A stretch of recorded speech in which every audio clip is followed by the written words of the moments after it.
আমি ঝটপট কিভাবে আমার নাস্তা তৈরি করি সেটাই আপনাদের মাঝে শেয়ার করব। তো প্রথমে আমি পানি ফোটাতে দিয়েছি আর এর মধ্যে দিয়ে দিলাম একটা হাঁসের ডিম। এখন ডিমটা আমি ভালো করে সেদ্ধ করে নেব। আর এইখানে আমি কিছু জিনিসপত্র রাখছি, সেগুলো আমি কেটে সুন্দর করে নিয়েছি। এই যে এখানে যা যা লাগবে আমার কেটে নিয়েছি। তো আমি কিভাবে নাস্তাটা বানাবো সেটাই আপনাদের মাঝে আজকে দেখাবো। আর ওখানে দেখতে পেয়েছেন টক দই।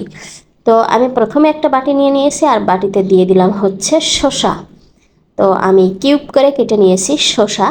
তো শসাটা দিয়ে দিলাম। এখন দিয়ে দিচ্ছি হচ্ছে টমেটো, এটাও কিউব করে কেটে নিয়েছি। টমেটোগুলো দিয়ে দিচ্ছি আর দিয়ে দিচ্ছি ছোট্ট একটা পেঁয়াজ কুচি। আর এখানে হচ্ছে কাঁচামরিচ কুচি, এটা স্বাদ অনুযায়ী দিতে হবে, যে যেমন ঝাল খেতে পছন্দ করেন। আর সাথে দিয়ে দিচ্ছি ধনেপাতা কুচি।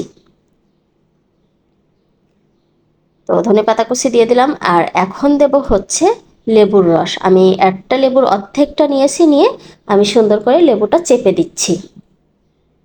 আমার যখনই খুব ক্ষুধা লাগে তখন আমি ঝটপট এরকম নাস্তা বানিয়ে খেয়ে নিই। এটা আপনারাও ট্রাই করতে পারেন।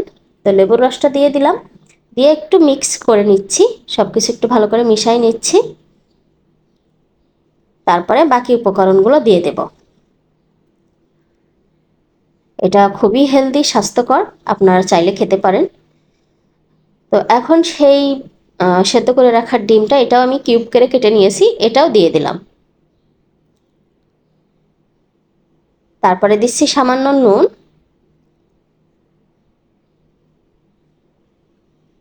আর এখন দিয়ে দেবো হচ্ছে মধু। তাই তো, মধু দিয়ে দিলাম। সব কিছু আপনার পরিমাণ মতো দিতে হবে। এটা পরিমাপ আসলে বলা যায় না, যার যেমন কোয়ালিটি তার উপরে দিতে হবে।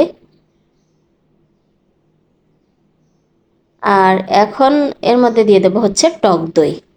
অবশ্যই টক দইটা ব্যবহার করতে হবে, তাহলেই না আপনার হেলদি হবে, আপনি মিষ্টি দই দিলে হবে না।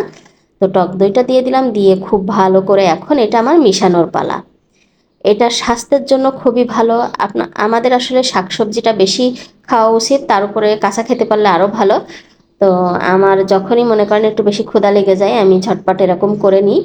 এরা মনে করেন তেল, একদম তেল মশলা ছাড়া, একদম মানে কাঁচা সবজি, এগুলো খাওয়া খুবই স্বাস্থ্যকর। তো আমি এরকম প্রায় সময় মাঝে মধ্যে বানিয়ে খাই। তো আমার কিছু কিছু নাস্তার ভিডিও দেয়া আছে, যে আপনারা দেখবেন। আমি চেষ্টা করি একটু হেলদিভাবে খাওয়ার জন্য। প্রায় সময় দেখা যায় আমি এইভাবে হেলদি মতো এই নাস্তাগুলো তৈরি করে খাই। তো এক এক সময় দেখা যায় এক এক আইটেম, মানে এক এক আইটেম আমি করে খাই। আমি সবসময় রেগুলার একই জিনিস দিয়ে নাস্তা করি না।